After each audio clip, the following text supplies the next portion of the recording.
Assalamualaikum warahmatullahi wabarakatuh. Selamat pagi anak-anak. Bagaimana kabar hari ini? Hari ini kita akan belajar tema 5 pahlawanku Suprema 1, perjuangan para pahlawan pembelajaran.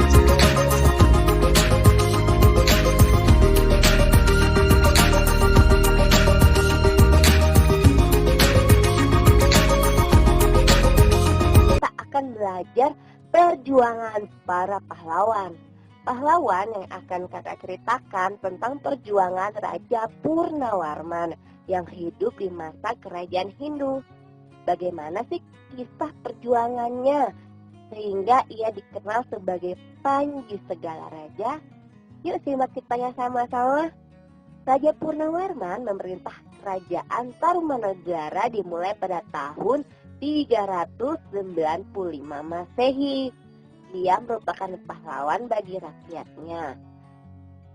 Karena berjuang dan bekerja keras membangkitkan rasa persatuan dalam masyarakatnya, supaya mau bekerja sama dan bergotong royong menggali saluran air agar terhindar dari bencana alam berupa banjir. Lalu ketika pada saat musim kemarau tiba, lahan pertanian tetap subur dan tidak kekeringan. Raja Purnawarman sangat memperhatikan kesejahteraan rakyatnya. Rakyat kerajaan Tarumanegara sangat senang karena lahan pertanian subur, hasil pertanian berlimpah, dan mereka tidak kekurangan bahan makanan. Selain membangun saluran air, Raja Purnawarman juga berjasa memberantas perompak. Raja Purnawarman berani memimpin angkatan laut kerajaan Tarumanegara dan pantang menyerah untuk memerangi bajak laut yang merajalela di perairan barat dan utara kerajaan. Setelah Raja Purnawarman berhasil membasmi semua perompak, barulah keadaan menjadi aman. Sama kepemimpinannya, rakyat di kerajaan Tarumanegara hidup aman dan sejahtera. Sebagai wujud kecintaan rakyat atas perjuangannya, telapak kakinya diabadikan dalam bentuk prasasti yang dikenal dengan Prasasti Ciaretun. Bagaimana? Apa adik-adik masih ingat perjuangan Raja Purnawarman untuk rakyatnya?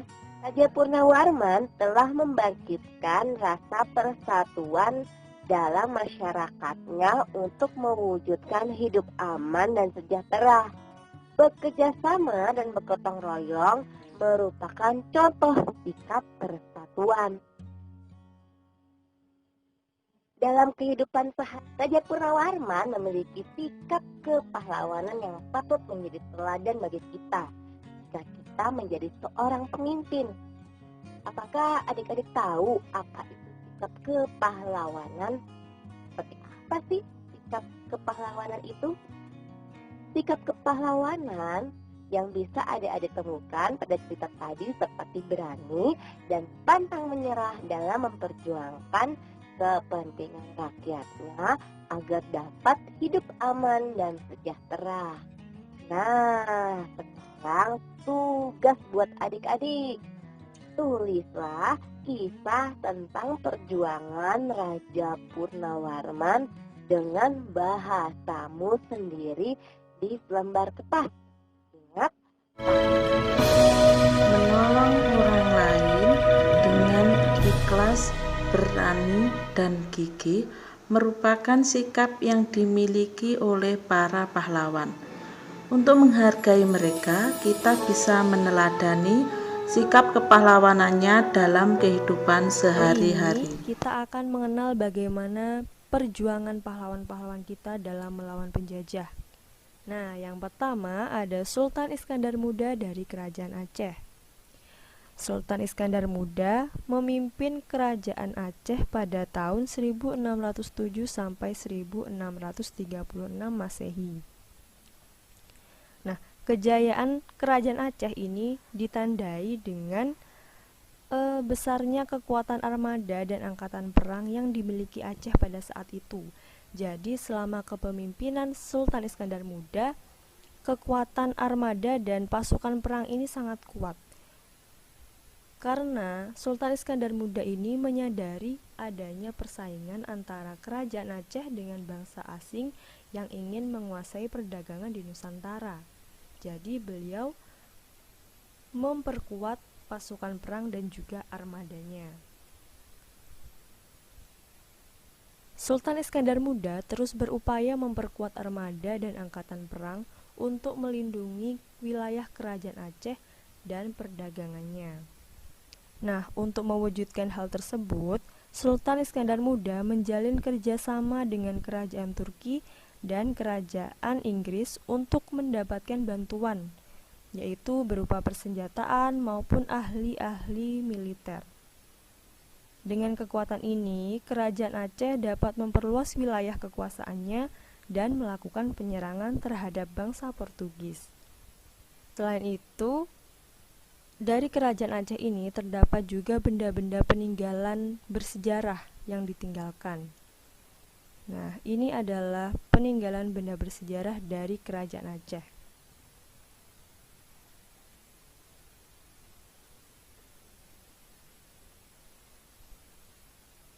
Pahlawan yang kedua adalah Raja Balaputradewa dari kerajaan Sriwijaya.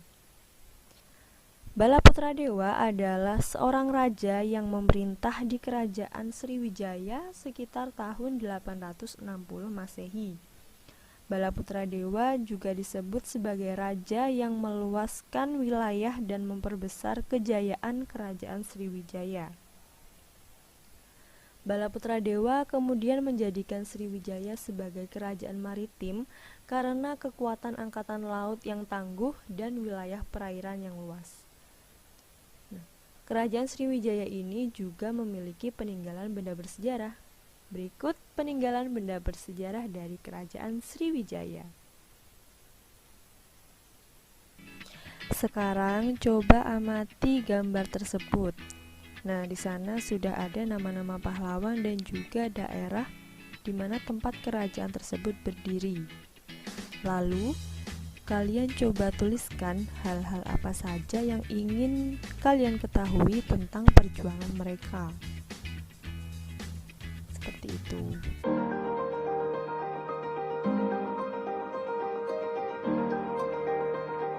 Video pembelajaran ini yaitu untuk kelas 4, tema 5, pahlawanku, subtema 1, perjuangan para pahlawan, materi, sifat-sifat, cahaya. Apakah kamu tahu apa itu cahaya?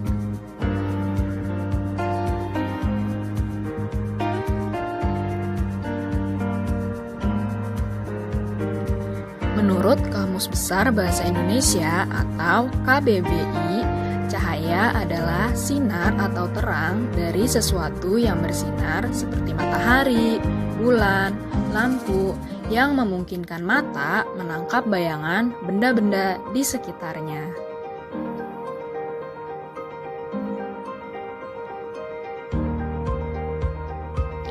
Kita tentu saja sering menjumpai cahaya dalam kehidupan sehari-hari, baik itu cahaya matahari, cahaya lampu rumah, cahaya senter, atau cahaya lampu kendaraan bermotor. Namun, pernahkah kalian berpikir apa saja sifat-sifat cahaya yang sering kita lihat tersebut? Adapun sifat-sifat cahaya yaitu yang pertama, cahaya merambat lurus. Yang kedua, cahaya menembus benda bening. Yang ketiga, cahaya dapat dipantulkan. Yang keempat, cahaya dapat dibiaskan. 1. Cahaya merambat lurus. Cahaya merambat lurus ketika melewati suatu medium. Kita bisa mengujinya dengan menyalakan senter dan cahaya akan terpancar dengan lurus. Karena itu, sifat ini digunakan manusia, contohnya pada lampu kendaraan bermotor untuk menerangi jalan. Seperti yang terdapat pada gambar, lilin merupakan sumber cahaya. Cahaya lilin terpancar melalui lubang-lubang kecil yang terdapat pada karton A, B, dan C, sehingga cahaya yang dipancarkan lilin dapat sampai kepada mata pengamat.